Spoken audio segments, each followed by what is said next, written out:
Hey, it's Les from the TV Dudes. This week, I was lucky enough to chat with the amazing Lauren Swickard. Lauren is quickly establishing herself as a powerful woman in film, having written and sold multiple original screenplays throughout her short but impressive professional career. She created, wrote, produced, and starred in A California Christmas, one of a small handful of feature films to start and complete production in the midst of the COVID-19 pandemic.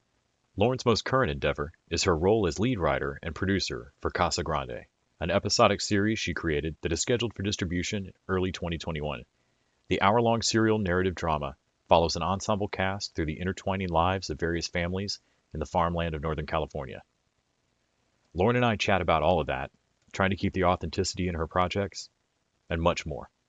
It's a really great interview, and I hope you enjoy.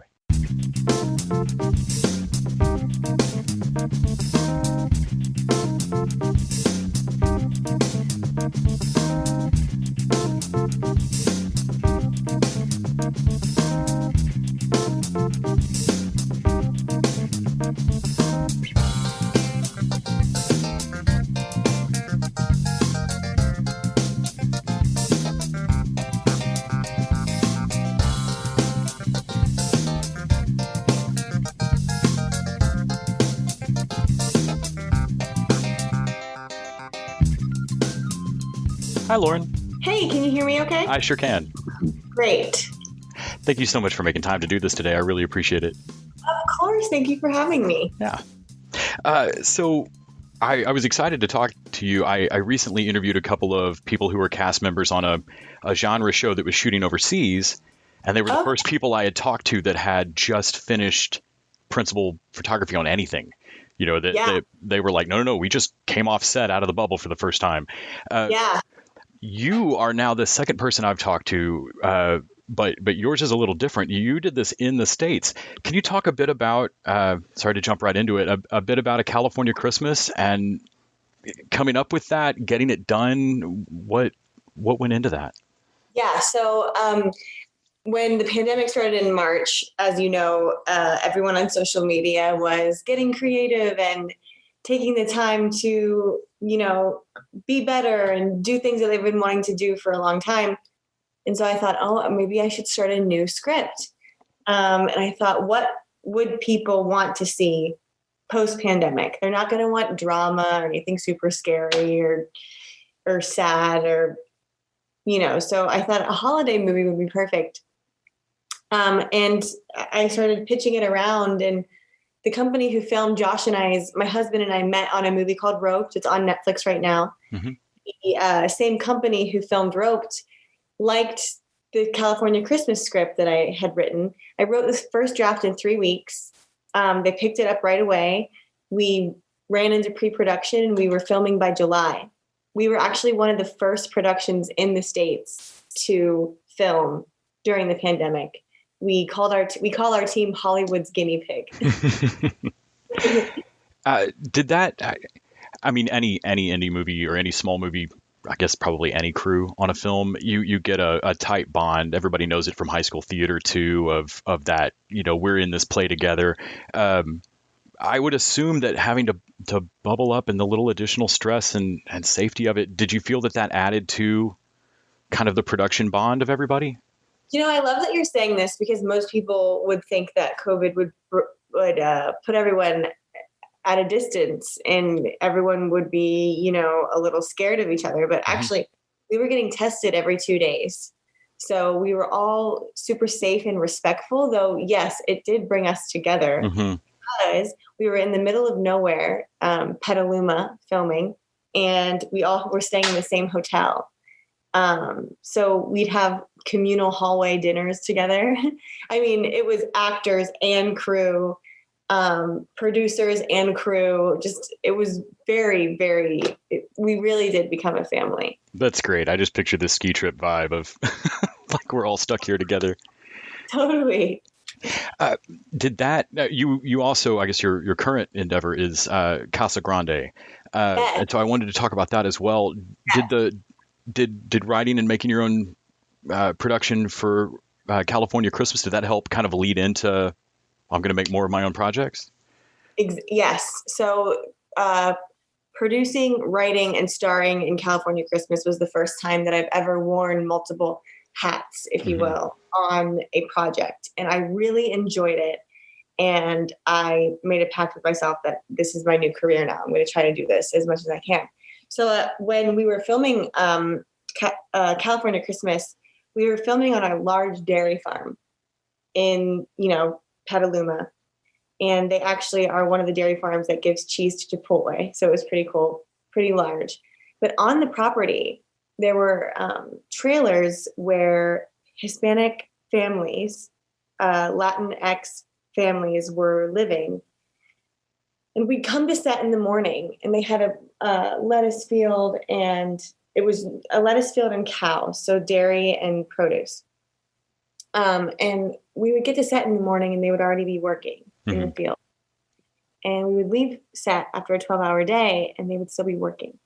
And what I loved about it is I could tell that the people had such a foundation of joy, even though they were working long hours and they were doing jobs that you and I would never want to do in a million years.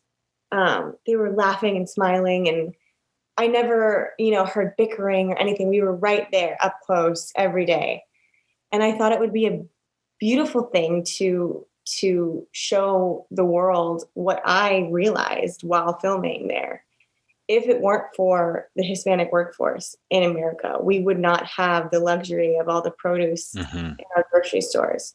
I mean, these people were picking with masks on in the middle of, fires with smoke and a pandemic. And it's super inspiring it has been super inspiring to have a team of experts around me, because my thinking is inspired by my team of experts in this culture, and interviewing people within the community of, the Hispanic workforce in this country, interviewing them and getting to know them. It's been a great experience, and I'm really excited. That's great. I every time the immigration discussion comes up, or we try to change immigration policy, I always hear it mentioned that you can't simply, let's deport all of these people. Your food will stop showing up. They're not. These are jobs that have to be done. The economy is counting on these jobs to be done, and they're wonderful people to have in our communities. Yeah. There's nothing. Yeah, I loved the idea of making it a quote unquote upstairs downstairs story. Yes. Because that I'd never quite considered it in that mold, but that is absolutely the traditional framework when I think of a caste system of work, and I feel like nobody wants to say it like that necessarily, but we're making that happen here. It is happening a lot. Yeah, and by showing the story like that, it makes it click for me differently, and I hope it'll do that for audiences as well. Can you talk about I would imagine trying to keep the tone right on something like that would be particular, not just in getting the story right of the folks whose stories you want to tell, but keeping it from falling off into an incredibly preachy after school special, or focusing so heavily on the personal drama that you just ignore these very real themes. Can you talk a little bit about workshopping the script, or trying to make sure that you were moving this project where you wanted it to be? Yes. And this was something that was very important to me and, the production company that I'm working with. We have Michael Cruz on board, who is a Latinx writer who specializes in the culture.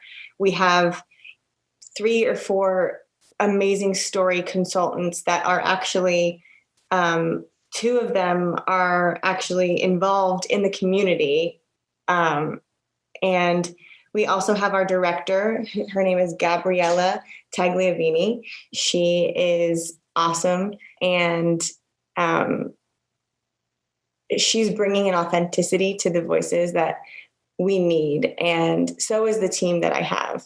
So that was super important to us. And we made sure to surround ourselves with the right people to create the most authentic voices for these people that we can. That's great. I'm looking forward to getting to check it out. I was also intrigued in looking at your bio. I'm always interested in how people get not just bit by the acting bug, but for any creative career, there's a moment where you kind of have to push past a wall of hobby or career. Of am I just going to be the person that paints bluebonnets, which is a wonderful. I live in Texas. That is a wonderful pastime to do, and everybody's got an aunt or an uncle that paints. Or do you want to burn all your furniture and run away from home and join the painting circus? And that difference can be a scary moment, sometimes even pushing out amongst your friends. Can you talk a little bit about, I know you got a role in high school on Abrams' produced TV movie, Shelter. Yes. Can you talk a little bit about getting into acting and when you realized, no, I want to go for this? Yes. So that was my first experience on a set, which was, no one can say that. I mean, I feel so blessed to have had that opportunity. And it's still to this day, the largest production that I've ever been a part of. And I fell in love with the process. I fell in love with the crew members. I just thought, wow, everyone has a role on this to create what we see as consumers. There are hundreds of people behind the scenes. And so at first, I knew from that moment that I wanted to do this. And my friends thought I was crazy and I didn't care. I started working with Screen Gem Studios, which is in North Carolina. I was a PA, which is just a production assistant. So I really learned the ins and outs of being on a set and what it means and what everyone's roles were. And I got to watch seasoned actors act on set. I was a stand-in, I was a production assistant, I was an extras wrangler. That means I was in charge of hundreds of people. As you know, I think I was 18 when this was happening. I would have to stand on chairs and scream. So yes, I just dove into it head first, and I didn't know if success would come, but I enjoyed the process so much that I didn't really care. It was just my new job, my new life, my new goal was to be on set. That's great. One of my favorite things I've ever heard about, it was particular to screenwriting, is that all screenplays are an invitation to collaborate. That television and film is a collaborative medium, and if you want to write something alone, you should go write a novel. But if you've written a screenplay, it's an invitation to collaborate. And I would imagine that moving forward from PA to extras wrangler to acting to all of these different roles, all the way now through producing, starring, writing, has there been a favorite, maybe not favorite, a job that you've noticed on set that has deeply risen in importance to you of like, no, I did not know what your job was and you are invaluable. I will always drop the money on you. Yes. Oh my gosh. So right now with Casa Grande, I'm actually show running, and which means I really get to know all of my department heads. Mm-hmm. And I would say one of the most important people on set is your set deck, your art department. They make the entire world around your actors real. I mean, they're doing everything from adding. Yesterday, we had a picture on a fridge of a little kid's drawing, and we had our set deck guy draw a little picture as if it were a kid's photo, and they rearranged the magnets on the fridge as if a kid did it. And then there's a photograph over here, and they Photoshop, photos of the actors together, so it looks like they've had family photos around the house for years. And the things that they do behind the scenes, it's incredible. And then, they only have 2-3 weeks of prep to do it. And it was really interesting working hand in hand with that department in particular. And I will always drop the money on my art department. I would imagine that the trust in your team would make such a difference between whether you feel you need to double check those decisions or whether you as a director or as a showrunner or producer can focus on other aspects and know that there will be family photos in the frames and they will look good. Yes. And the most important thing for this show is to have an authenticity around the community that we're writing for. Because I mean, I can say that I have empathy because I do, but do I know what these people go through on a day-to-day basis? Absolutely not. I can only inform myself, and then my team of experts around me really, truly are such a big part of the creative process. I think that's the most important thing. So yes, I trust my team, my production team, but I also trust the experts in this culture more than anyone involved in the project. That's great. I see that it's scheduled for distribution for early 2021. Can you talk a little bit about the plans to get this out to folks? I mean, obviously that has changed dramatically in the last 10 years. The options for getting content to the viewer. So what is the plan for how we can all watch Casa Grande? So Casa Grande will be selling to network first, which we're really hoping for a network to pick it up. We're shooting the first 5 episodes. So we'll do the first 5, and then either a network will take it from us and finish it and run with it, or we'll do a partnership with a streaming service and we will produce it ourselves along with said streaming service and continue as a team. Has that been a jarring transition to learn that side of the business? Yes. So I've always, been around sets since, I was 18 years old. So I really have learned a bit about that side. But when I really started producing, it's such an important thing to have an idea of distribution before you start your project. So we do have some interest from different groups of people that I can't talk about. So we're really excited. California Christmas also has great distribution. It's actually coming out this month. Oh, that's great. I can't say where, but it's very popular and everyone should have it.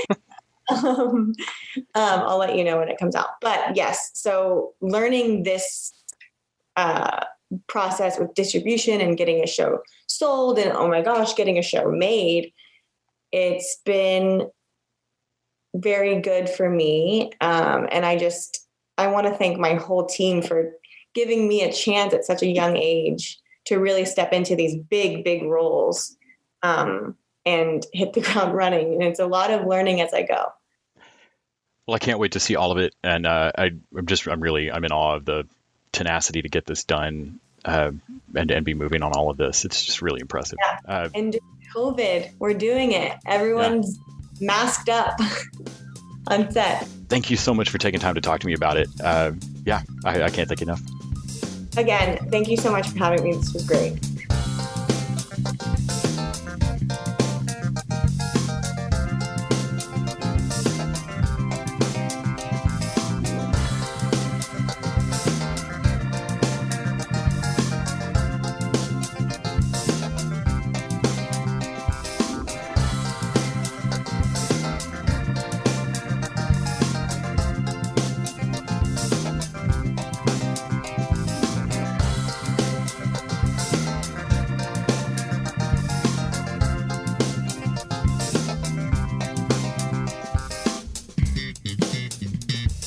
TV Dudes is an independently run podcast out of Austin, Texas. We are exclusively listener supported. If you'd like to help us out, go to patreon.com/TVDudes. You can also find us on Facebook, Twitter, and Instagram at TV Dudes. All the music for our show is done by our friend and original TV Dude, Gregory J. Amani Smith. To find out more about us, go to thetvdudes.com. I'm Randy Lander. I'm Les Weiler. And I'm Kyle Scott. Thanks for listening.